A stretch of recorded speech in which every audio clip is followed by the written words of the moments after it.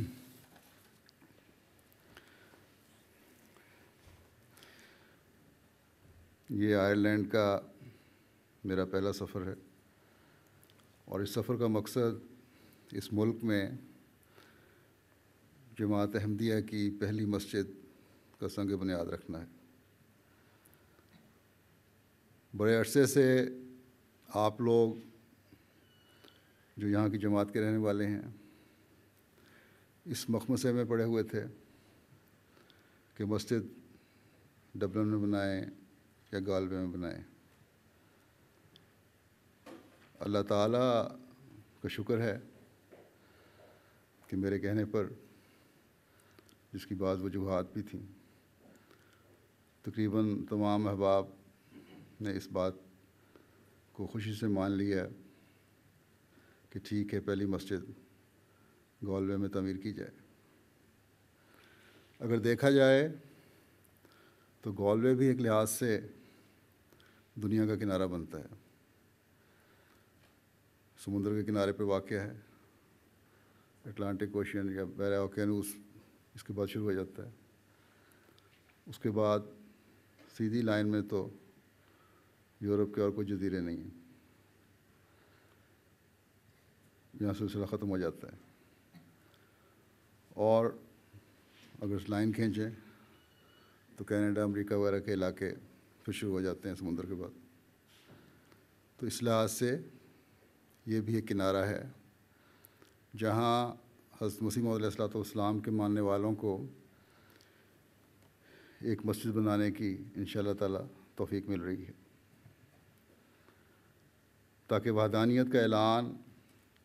اس علاقے سے بھی دنیا کو پہنچے۔ اور مساجد بنانے کا یہی ہمارا مقصد ہے کہ جہاں ہم اپنے دلوں کو پاک کرتے ہوئے، اپنے آپ کو خدا تعالیٰ کا عبادت گزار بندہ بناتے ہوئے مساجد میں 5 وقت جمع ہو کر اس کے آگے جھکیں اور اس کی عبادت کریں، وہاں توحید کا پیغام اس ذریعہ سے بھی دنیا کو پہنچائیں۔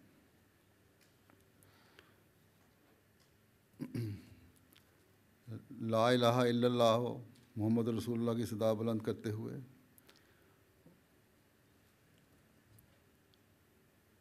یہ پیغام دنیا کو پہنچائیں، اور دنیا کے ہر کونے سے جب یہ صدا بلند ہو کر عرش پر پہنچے تو اللہ تعالیٰ کی رضا حاصل کرنے والوں میں ہمارا بھی شمار ہو۔ اللہ تعالیٰ نے مسیح محمدی کو اسی لیے دنیا میں بھیجا ہے۔ پہلے انبیاء اور آن حضرت صلی اللہ علیہ وسلم نے جو بعد اپنے عاشق صادق کے آنے کی خبر دی تھی، تو اس کا یہی کام اور مقصد تھا کہ وہ اللہ اکبر کا نعرہ دنیا میں لگائے،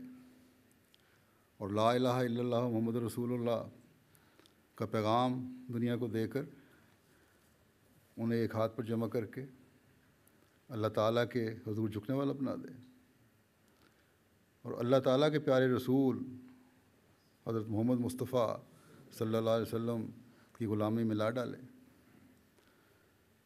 اس کے علاوہ تو اور کوئی پیغام نہیں ہے جو حضرت مسیح موعود علیہ السلام لے کر آئے تھے۔ اللہ تعالیٰ نے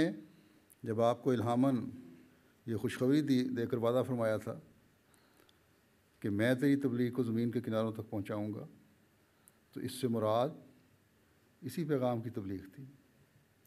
جو اللہ تعالیٰ کے پیارے اور آخری رسول خاتم الانبیاء فخر الرسل حضرت محمد مصطفیٰ صلی اللہ علیہ وسلم لے کر آئے تھے، جس نے شریعت کو کامل کیا تھا اور جس نے اللہ تعالیٰ کی نعمتوں کی انتہا سے دنیا کو، اس دنیا کو جو اللہ تعالیٰ کی نعمتوں کی تلاش میں تھی، اس سے فیض یاب کیا تھا۔ بس جب اللہ تعالیٰ فرماتا ہے کہ میں تیری تبلیغ کو دنیا کے کناروں تک پہنچاؤں گا، تو اس سے مراد یہ پیغام ہے جس کے دنیا میں پھیلانے کے لیے آپ کو اس قدر فکر اور تردد تھا کہ آپ علیہ السلام اپنے آقا کے نقش قدم پر چلتے ہوئے اپنی جان آپ نے ہلکان کی ہوئی تھی۔ تو اللہ تعالیٰ فرماتا ہے کہ جس دین نے دنیا میں غالب آنا ہے وہ حضرت محمد مصطفیٰ صلی اللہ علیہ وسلم کو لایا ہوا دین ہے، اور اے مسیح محمدی، تجھے میں نے اس دین کے غلبہ کے لیے ایک ذریعہ بنا کر کھڑا کیا ہے۔ بس جب یہ میرا وعدہ ہے اور یہی تقدیر ہے کہ اسلام نے ہی دنیا میں آخری فتح دیکھنی ہے، تو پھر اپنی کمزوری، اپنے وسائل کی کمی اور راستے کی بے شمار روکوں کی وجہ سے پریشان نہ ہو۔ تیرے سپرد اے مسیح محمدی، جو میں نے کام کیا ہے، یہ صرف تیرا کام ہی نہیں ہے بلکہ یہ تقدیر الہی ہے، اور جب یہ تقدیر الہی ہے تو پھر میری تائید و نصرت بھی تیرے ساتھ ہے۔ بس ان تمام وسائل کی کمیوں، بشری کمزوریوں اور راستے کی بے شمار روکوں کے باوجود میں تیرے مشن کو، جو دراصل میرے اور میرے رسول صلی اللہ علیہ وسلم کے جھنڈے تلے لانے کا مشن ہے، میں اپنی تمام تر قدرتوں کے ساتھ پورا کروں گا۔ اور جماعت احمدیہ کی تاریخ گواہ ہے کہ ہر قدم پر اللہ تعالیٰ کی اس تائید و نصرت کے نظارے ہم دیکھتے رہے ہیں اور دیکھتے ہیں اور دیکھ رہے ہیں۔ MTA کا ذریعہ لے لیں، کس طرح اس کے ذریعے سے دنیا میں احمدیت